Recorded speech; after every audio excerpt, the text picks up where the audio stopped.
조선의 유명한 왕이 영조왕입니다. 그 영조왕이 통치한 35년 됐을 때는 세상을 뜬 지 왕후가 3년이 되어서 새로운 왕후를 뽑을 때입니다. 온 나라에서 맵시가 있고 총명하고 지혜로운 처녀 20명이 뽑혔습니다. 그런데 그 가운데 서울 남산골 김한구에 15살 된 딸이 거기에 포함되어 있었습니다. 드디어 간택시험이 시작되어 자리에 앉으라는 분부에 따라서 20명의 처녀들이 다 자기 아버지 이름이 적힌 그 방석에 이렇게 다 앉고 그러는데, 이 김씨의 처녀만은 방석을 살짝 밀어놓고 그 맨바닥에 살포시 앉는 겁니다. 임금이 이상해가지고 왜 그러느냐? 자식이 어찌 갇힌 초남이 쓰여있는 방석을 깔고 앉을 수 있으오리까? 라고 대답하는 겁니다. 드디어 임금이 문제를 냅니다. 이 세상에서 제일 깊은 것은 무엇인가? 똑똑하다는 처녀들은 동해바다입니다, 서해바다입니다, 남해바다입니다 하고 다 씁니다. 근데 이 김씨 처녀만은 사람의 마음 속이라고 쓰면서 하면서 아무리 바다가 깊다 해도 그 깊이를 잴 수가 있지만 사람의 마음은 그 무엇보다도 깊어서 잴 수가 없사옵나이다, 이렇게 쓴 거예요. 그 다음 문제입니다. 이 세상에서 제일 무슨 꽃이 좋은고? 처녀들은 복사꽃입니다, 모란꽃입니다, 양귀비꽃입니다 그렇게 썼지만 김씨 처녀만은 목화꽃이 제일 좋은 줄로 아뢰옵나이다 썼습니다. 임금이 왜 그러냐고, 다른 꽃에 비해서 예쁘지 않은데 왜 그렇게 썼냐고 하니까 다른 꽃들은 금방 지지만은 목화꽃은 나중에 솜과 천이 되어 많은 사람들을 따뜻하게 감싸주니 어찌 좋은 꽃이라 아니할 수 있겠습니까? 대답한 것입니다. 매우 감탄한 임금은 김씨 처녀를 간택 시험에서 장원으로 뽑아 15세 나이에 왕후가 되었는데 그가 바로 유명한 정순 왕후입니다. 우리들도 마찬가지입니다. 하나님은 우리들의 무슨 외모를 보지 않으셔요. 사무엘상 16장 7절에 보면 내가 보는 것은 사람과 같지 아니하니 사람은 외모를 보거니와 나 여호와는 중심을 보느니라. 하나님은 우리들이 하나님 앞에서 어떤 사람인가를, 그 사람이 어떤 사람인가 외모 보지 않고 이것을 보시는 거예요. 그래서 하나님은 그 사람에게 오늘 큰 은혜를 주겠다, 믿으시기 바랍니다. 하나님의 큰 은혜는요, 내용은 몰라요. 왜요? 우린 각자가 큰 은혜가 달라야 돼요. 형편이 다 다르니까. 근데 오늘 하나님이 큰 은혜를 주겠다 하고서 그 은혜 받는 비결을 3가지 얘기했습니다. 첫째는 하나님은 하나님 앞에 겸손한 사람에게 큰 은혜를 주겠다고 말씀하셨습니다. 6절이죠. 그러나 더욱 큰 은혜를 주시나니 겸손한 자에게 은혜를 주신다 하였느니라. 하나님이 은혜를 주는데 그 작은 은혜가 아니라 큰 은혜인데 누구에게 주느냐? 겸손한 자에게 주신다 그랬어요. 금색이 훌륭한 신학자인 거스리 박사는 이 본문의 말씀을 조금 더 실감 있게 표현했어요. 하나님께서는 겸손한 자에게 엄청나게 큰 은혜를 주신다, 이렇게 또 해석을 했어요. 또 윌리엄 젠키는 은혜를 이렇게 또 해석합니다. 은혜는 타고나는 것이 아니라 기부되는 것이다. 하나님의 선물이라는 얘기예요. 그러니까 은혜는 구원 말고는 하나님 자녀가 되고 천국 가는 거, 그거는 사람의 힘으로 불가능하기 때문에 그것 말고는 후천적이다. 왜 그래요? 겸손한 사람에게 하나님이 주시는 거기 때문에 그래요. 큰 은혜는 아무나 주지 않는다는 거예요. 겸손한 사람이 누굴까요? 자신을 부족한 사람이라고 여기는 사람입니다. 하나님 없이는 나는 살 수가 없어요. 하나님을 전적 의지합니다. 그러다 보니까 하나님에게 기도하는 사람이에요. 그러니까 하나님께 순종을 안 할 수가 없는 거예요.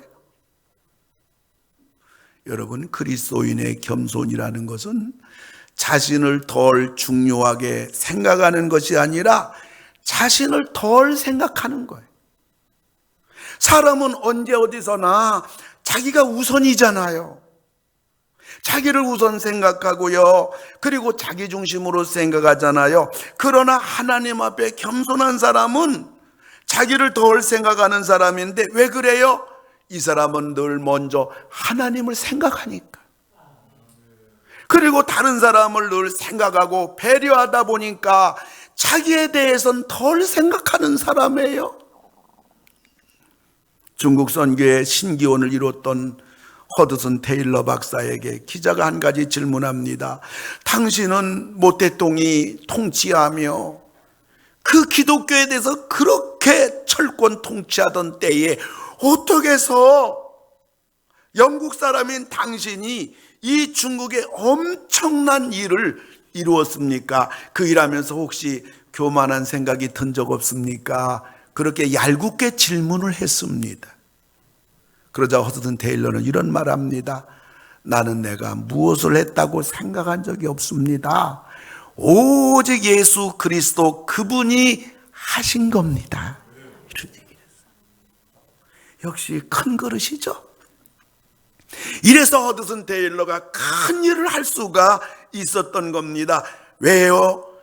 이렇게 겸손하니까 하나님이 도와주시고 큰 은혜를 주셨기 때문에 이런 일을 이룰 수가 있었던 겁니다. 겸손한 사람은 하나님 부족해요. 내가 못해요. 내가 어떻게 할 수 있겠어요? 그런데 가만히 보면 못할 것이 없고요. 교만한 사람은 못할 것이 뭐 없어. 나 할 수 있어. 나보다 더 잘하는 사람 있으면 나와보라고 그래 하면서 소리를 크게 지르지만 가만히 결과를 보면요, 중간에서 못한다고 포기하고, 그리고 나중에 볼 것 같으면 제대로 마지막까지 좋은 열매 거두는 사람이 그리 흔하지가 않아요. 그런데 하나님은요, 그래서 교만한 자를 물리친다고 그래서요, 이 교만은 헬라어로 회페레 파노스란 말인데 이게 무슨 말이냐면 다른 사람들 위해 자신을 올려놓는단 말이에요. 누가 올려놔요? 자기가 올려놓는 거예요. 내가 너보다 나.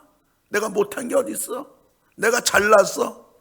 나보다 잘난 사람 있어 나와보라고 그래 해서 다른 사람들 위해 자신을 올려놓는 것을 회페레 파노스, 교만이라고 성경은 그 뜻을 밝혀주고 있습니다.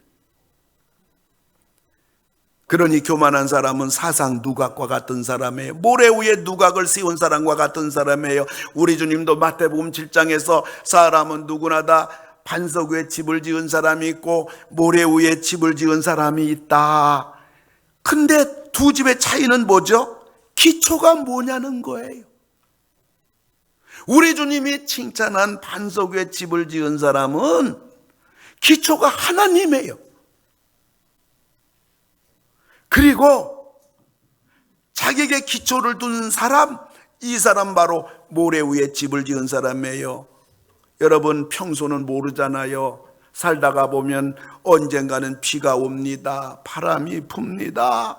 창수가 나서 이렇게 우리가 지은 집에 부딪힌단 말이에요. 근데 반석 위에 집을 지은 집은 끄떡 없어요. 모래 위에 집을 지은 집은 그냥 날아가 버리는 거예요. 옥스퍼드 석학 C.S. 루이스는 이렇게 말합니다. 교만은 가장 본질적인 악이다. 최상의 악이다. 최대 악이다. 그러다 보니 교만한 사람은요, 하나님은 물론 다른 사람을 무시해요. 업신여깁니다. 비판하고 판단합니다. 그러다 보니까 매사 환경에 대해서 불평합니다. 다른 사람에 대해서 원망합니다. 그러다 보니까 감사가 없어요. 근데 그 하나님은 그런 교만한 자를 어떻게 하신다고 그럽니까? 6절을 보면 하나님이 교만한 자를 물리치시고 그랬어요. 물리친다란 말은 하나님께서 교만한 자에게 반대표를 던진다는 의미예요. 물러가라. 나를 떠나가라. 너 같은 자는 필요 없다. 그래서 교만한 자는 하나님께 버림을 받고 결국 사람들에게도 버림을 받는 거예요. 우리 예수님 보세요. 예수님은 하나님이면서 이 땅에 내려오셔서 낮아지시고 낮아지셨는데요, 지금도 예수님 행렬이 여러분들이 아니겠어요? 사업도 다 접어두고 아프리카 선교사로 가고 가서 복음 전하다 지금도 죽는 사람들이, 그 행렬이 지금도 계속 이어지고 있어요. 우리 주님은 이 땅에 내려오셔서 우리들 구원해 주시려고 십자가에 달려서 돌아가셔가지고 무덤에까지 묻혔어요. 근데 하나님은요, 그 예수님을 부활 승천시켜서 하나님 보좌 우편에 앉혀주셨어요. 하나님으로부터 큰 은혜를 받을 사람이 누구냐? 겸손한 사람이에요. 하나님밖에 없다고. 하나님 영광 받으시라고. 살고 죽는 게 다 하나님 손에 있다고. 그리고 오늘 성경에서는 하나님으로부터 큰 은혜를 받는 비결이 뭐냐? 두 번째는 하나님께 복종하는 사람이다라고 말해. 7절을 보니까 그런즉 너희는 하나님께 복종할지어다. 이 복종이란 단어, 휘포타 게테라는 말은 즉각적인 반응한단 말이에요. 하나님께 복종하는 사람은요, 자기 보지 않아요. 환경도 보지 않아요. 다른 사람도 보지 않아요. 앞뒤 좌우도 보지 않고 하나님과 말씀 앞에 즉각적인 반응을 보이는 거예요. 무슨 반응이에요? 순종이죠 뭐. 하나님이 이래라면 예, 하나님 말씀이 이래라면 네, 그건 다 우리 부족하지요. 하지만 오늘 하나님이 큰 은혜 주는 자는 하나님께 복종한다고 그랬어요. 즉각적인 반응, 즉각적인 순종, 즉각적인 아멘. 여러분, 하나님께 순종하고 그러면 다 복인 줄 믿으세요. 이 하나님께 복종하니까, 우리가 불순종하니까 힘든 거예요. 그래서 이 복종이란 단어는 군대 용어입니다. 그래서 그 말이 포로로 잡혀왔을 때 이제는 죽게 되니까 무조건 항복합니다. 이게 복종이란 군대 용어예요. 우리의 교만한 이성, 머리로다 하나님도 판단하고 말씀도 판단하고 하나님께 어떤 데는 따지고, 이러한 우리의 교만한 이성을 그리고 논리를 종지부 찍고 창조주 하나님께 무조건 복종하는 거예요. 여러분, 순종이라는 것은 치사 선택의 여지가 있어요. 근데 복종이라는 것은 치사 선택의 여지가 없어요. 무조건 순종이고 무조건 아멘이 복종이에요. 그러다 보니까 교만한 자는 하나님을 대적하는 자가 되는 거예요. 자기 중심이고 자기가 기준이기 때문에 하나님이란 존재가 싫어요. 여러분, 신앙이 떨어지고 시험 들 때 있잖아요. 우리가 하나님 그러면 귀찮잖아요. 아미는 남편에게 아내가 여보, 하나님 은혜로 우리 가정이 이만큼 잘 살고 먹고 살고 애들도 잘 되고 건강하고, 그러면 하나님 안 믿는 남편이 뭐라 그래요? 내가 돈 벌어 왔지 무슨 하나님이 먹여줘. 하나님 두기를 싫어하는 거예요. 왜요? 모르니까. 알면 그렇게 얘기하지 않겠죠. 그래서 이 교만한 사람은 하나님이란 존재가 싫어요. 하나님의 간섭을 거부해요. 하나님의 뜻을 알아도 외면해요. 교만한 사람은 하나님 말씀 앞에 제동장치가 없는 겁니다. 자기가 하고 싶은 대로 하기 때문인 것입니다.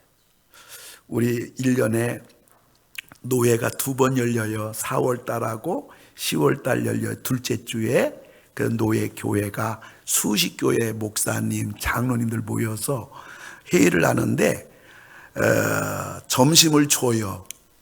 근데 이제 저녁은 안 줘요. 그러다 보니까 아무리 늦어도 6시면 끝나거든요.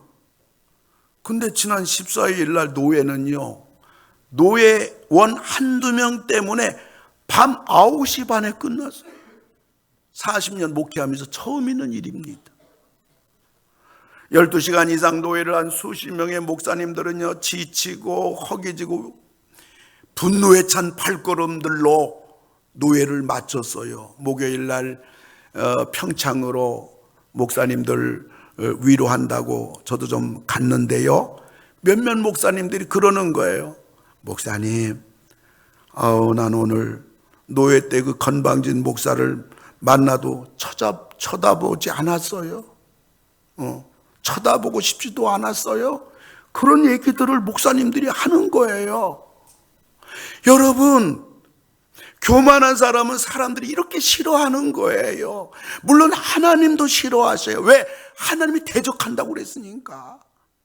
그런데 그런 사람들이 하는 말을 들어보면요, 거의 비슷해요. 우리는 바르게 하려고 그런다. 바르게 하려고 하면 모든 사람이 맞아요. 그 생각 맞아요. 바르게 해야지요. 잘하셨어요. 어려운 일을 앞장서셨군요. 다 지지하면 그게 겸손하고 바르게 하는 거예요. 근데 본인은 바르게 한다고 하는데 모든 목사님들이 전부 다 이럴 수가 있냐고. 이거는 교만이에요. 우리들도 교회 안에서 조심해야 돼요. 우리는 언제나 바르게 하는 건 대단히 중요하지만, 내가 바르게 한다고 하는데 모든 사람들이 불편해하고 등 돌리고 왜 저렇게 하냐고 한다면 그거는 바르게 하는 것이 아니라 그거는 교만이에요. 성경은 경고합니다. 잠언서 16장 18절 우리 다 같이 읽어요. 시작. 교만은 패망의 선봉이요 거만한 마음은 넘어짐의 앞잡이니라. 잠언 11장 2절입니다. 교만이 오면 욕도 오거니와 겸손한 자에게는 지혜가 있느니라. 잠언서 13장입니다. 교만에서는 다툼만 일어날 뿐이라 권면을 듣는 자는 지혜가 있느냐. 시편 119편입니다. 교만하여 저주를 받으며 주의 계명들에 떠나는 자들을 주께서 꾸짖으셨나이다. 하나님이 얼마나 교만을 싫어하는지. 교만한 자는 욕먹는다. 교만한 사람이 있으면 다툼만 일어난다. 교만한 사람은 저주를 받는다. 성경은 교만을 이렇게 경고하면서 우리들에게 말씀을 주시는 겁니다. 따라합시다. 우리가 순종하면 성경에 나오는 하나님의 모든 복을 받는다. 따라합시다. 그러나 불순종하면 그는 모든 것을 다 잃는 자가 된다. 아멘. 여러분들, 하나님의 큰 은혜를 우리 21세기 성도님들 40년 동안 하나님 앞에 죽도록 충성했잖아요. 할렐루야. 이제 새로운 목사님도 오시고 25년도 시작을 해요.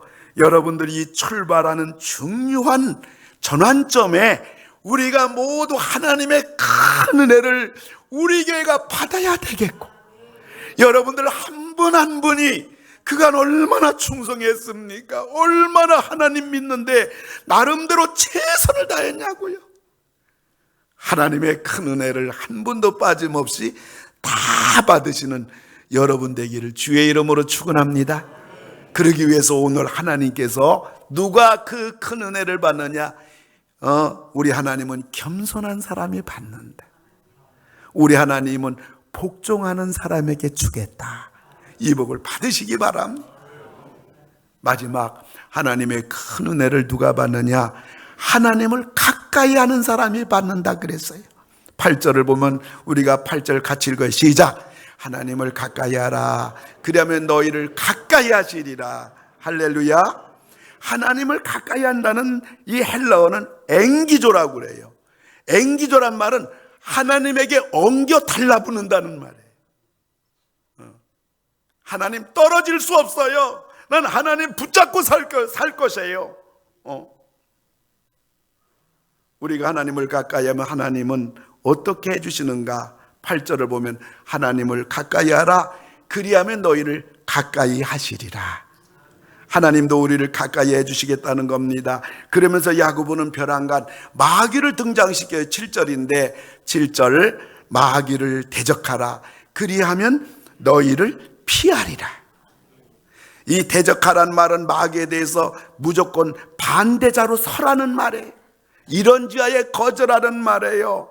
마귀에 대해서는 조금 더 용납하지 말고 가까이 하지 말라는 말이에요. 상종하지도 말라는 말이에요. 이렇게 할 때 마귀는 피한다는 거예요.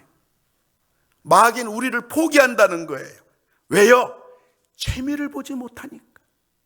여러분들, 마귀가 우리 때문에 재미를 보지 못하게 하는 여러분들 되시고, 우리 하나님은 우리들 때문에 재미를 보게 하시는 하나님의 백성들이 다 되기를 주의 이름으로 축원합니다.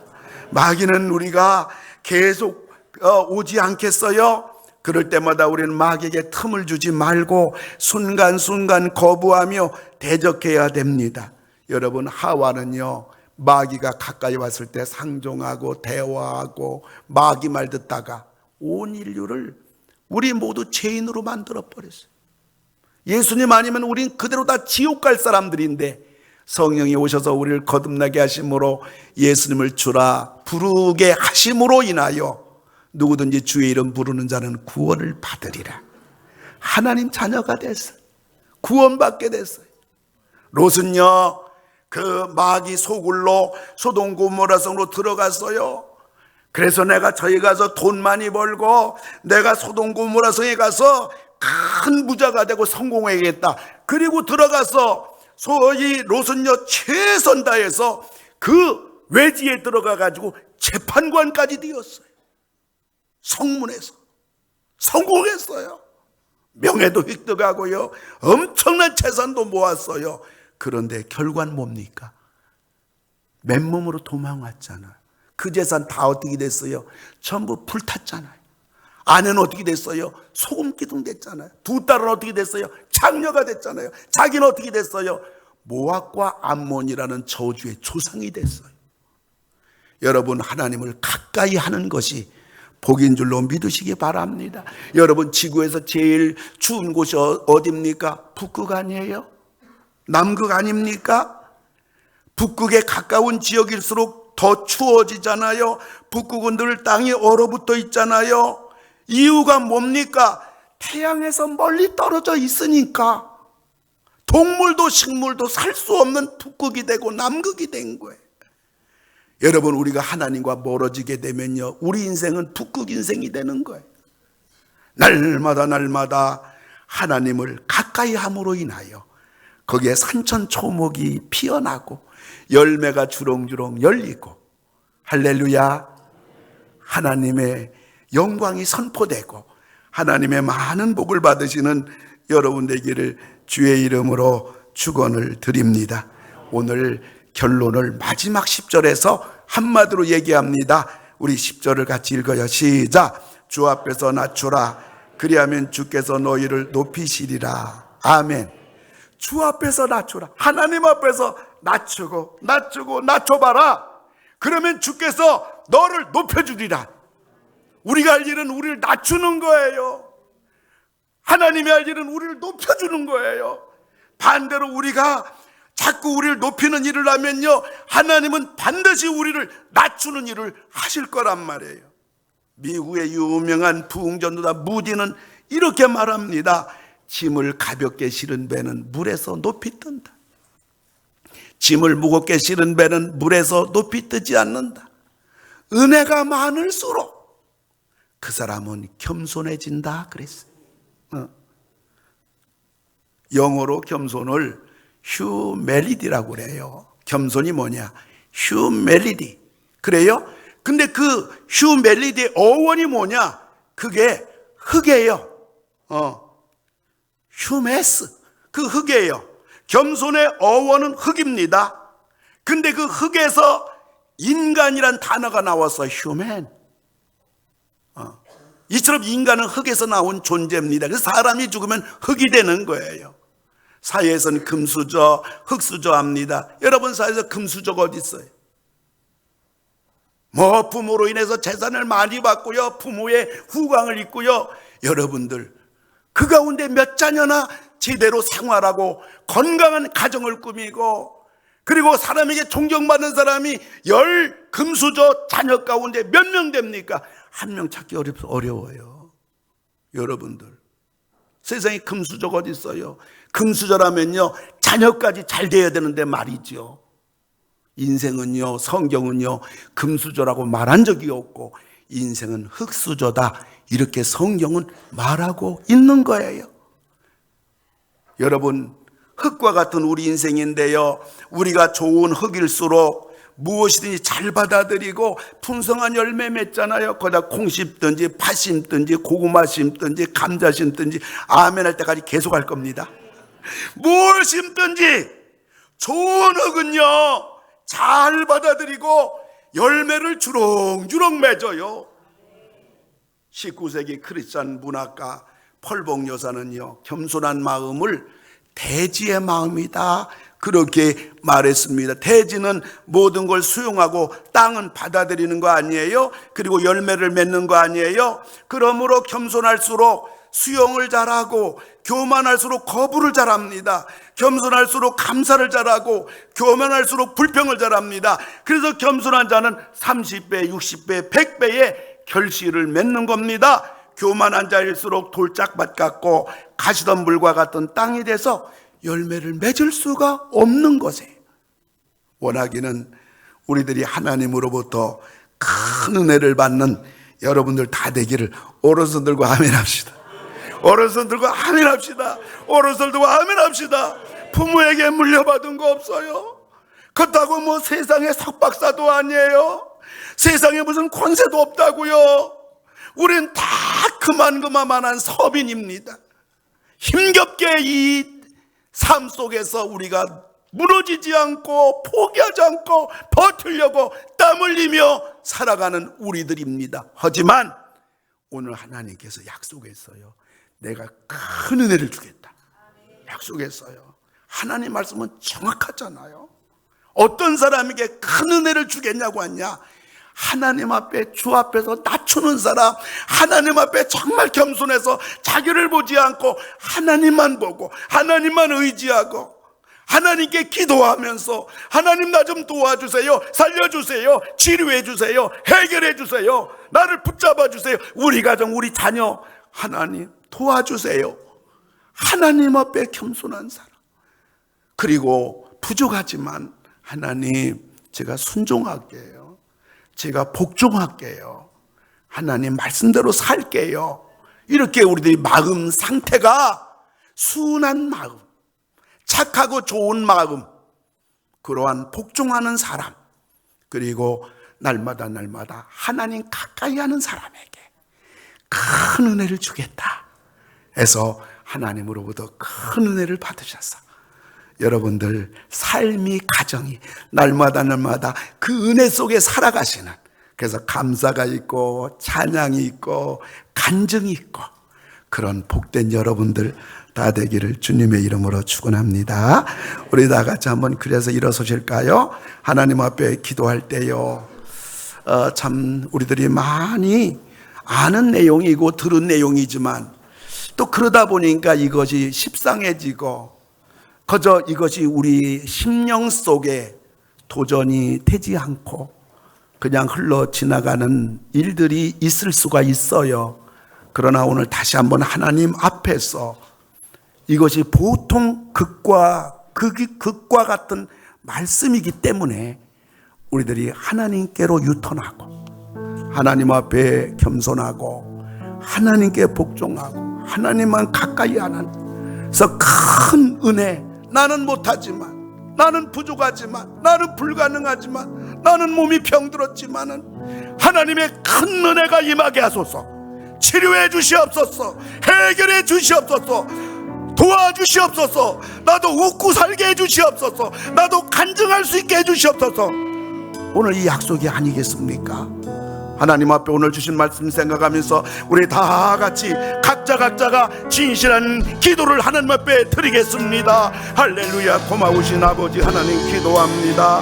오늘 하나님 앞에서 참으로 우리 아버지 하나님, 우리들이 어떻게 해야 되는가, 아버지 하나님이 너무나 잘 알고 있지만은, 수없이 들은 말씀이지만은, 그럼에도 불구하고 우리는 참으로 미련하게 자기중심이 되어졌고, 아버지 교만한 사람이 되어졌고, 그래서 하나님이 대적하는 자가 되어져서 아버지 하나님 우리 삶 속에 아버지 참으로 광야의 길이 아버지 혹은 홍해의 가루 앞에 놓여있는 상태 앞에서, 여리고 성이 우리 앞에 놓여있는 상태에 직면하여 우리는 가던 길을 중단할 수밖에 없었고, 우리는 아버지 절망할 수밖에 없었던 수많은 일들이 우리 앞에 있었음을 고백합니다. 나를 놓게 해주시옵소서. 나를 포기하게 해 주시옵소서. 나를 외면하게 해 주시옵소서. 오로지 하나님만 높여드리는 우리들이 되게 하여 주옵시고, 나의 이론에 아버지 교만한 자아의 이론을 아버지 하나님이여 땅바닥에 내던지고 하나님 말씀 앞에 아버지 오로지 복종하는 우리들이 되어지도록 은혜 주시기를 간절히 빌고 원합니다. 아버지 하나님, 날마다 하나님을 가까이 하며 우리 입에서 하나님을 찾고 우리의 의식 무의식 속에서 하나님을 찾으며 우리의 영혼이 하나님에 대하여 절규하며 하나님을 바라보며 하나님을 의지하며 날마다 하나님밖에 없다고 고백되어지는 우리가 되어질 수 있도록 아버지 하나님 도와주시기를 간절히 빌고 원하옵나이다. 오 놀라우신 아버지 하나님 이끌어 주시옵소서. 우리 한 번 더 기도할 때 우리 속 깊은 자아 속에는 내가 하나님입니까? 내가 기준되고 내가 판단하고 내 뜻대로 돼야 되고 내 뜻대로 또 되어지도록 우리들이 기초가 나는 아닙니까? 우리 전부 다 그런 연약함이 다 있습니다. 아니면 나는 보여지지 않고 내 마음 중심에는 하나님밖에 없습니까? 노력해야 될 것입니다. 애써야 될 것입니다. 힘써야 될 것입니다. 성령의 역사가 있을 줄 믿습니다. 성령이 도와줄 줄 믿습니다. 하나님, 내 마음 중심에 하나님이 왕이 되게 해주세요. 예수님이 목자가 되게 해주세요. 성령이 나의 인도자가 되게 해달라고. 몸이 아픈 분은 아픈 내 손을 얹고 기도합시다. 주님의 놀라운 치료의 역사가 일어납니다. 가정 문제로 인해서 여러분 절망하고 포기하고 낙심하고 지친 자 있습니까? 오늘 하나님이 우리 가정 문제를 해결해 달라고 오른손 가슴에 올려놓고 다시 한번 하나님 앞에 다 같이 기도합니다. 오 사랑의 아버지 하나님, 아픈 몸에 손을 얹고 기도합니다. 병든 몸을 치료해 주시기를 바랍니다. 불치의 병이랄지라도 아버지 하나님의 의사가 다 손마르던 어떤 병이랄지라도 주여 우리 성도들에게 건강 주시기를 바랍니다. 아버지 가정의 문제로 인하여 아버지 낙심하고 포기 되어지고 어쩔 수 없다고 자포자기 된 어떤 문제랄지라도 우리 아버지 하나님 도와주시고 은혜를 베풀어 주시기를 기도하고 원하옵나이다. 하나님께서 아버지 하나님 우리의 왕이 되어주시고 아버지 하나님 우리의 통치자가 되시며 만왕의 왕이 되시며 주가 되시며 우리 아버지 이끌어 주시옵소서. 하나님 도와주시옵소서. 인도해 주시옵소서. 겸손하게 하소서.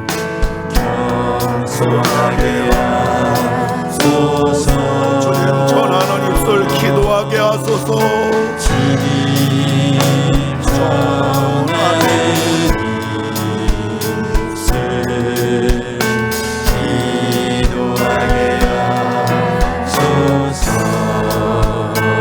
내 손이 일할 수 있을 때 일할 수 있을 때 겸손하게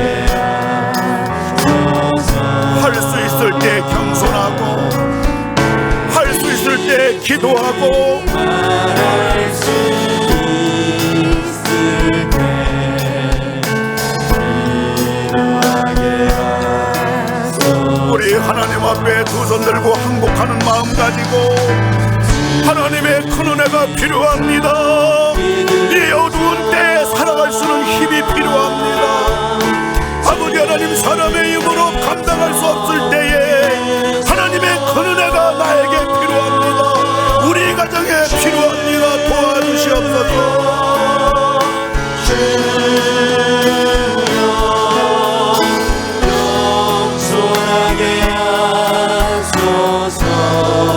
우리나라에도 필요하고요, 우리 교회도 필요하고요.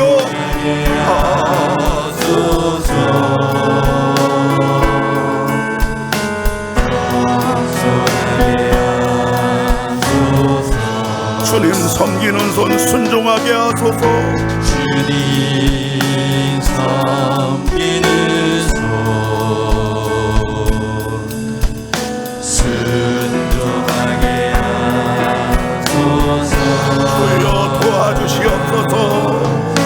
주님 전하는 입술 감사하게 하소서.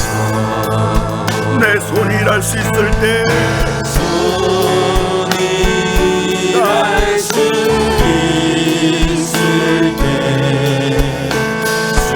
순종하게 하소서. 입술이 말할 수 있을 때 감사하게 하소서. 섬기는 손 주님 섬기는 손 도와주세요. 우리 손을 잡아주세요. 주님 섬기는 손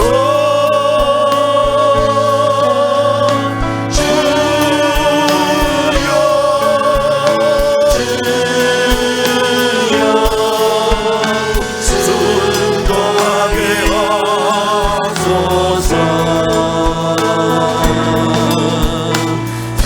순종하게 하소서.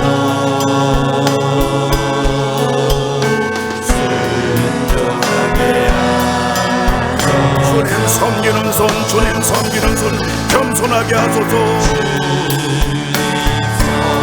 섬기는 손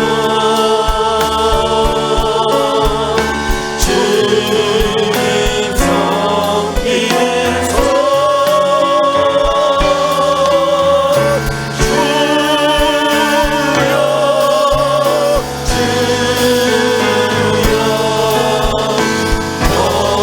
겸손하게 하소서.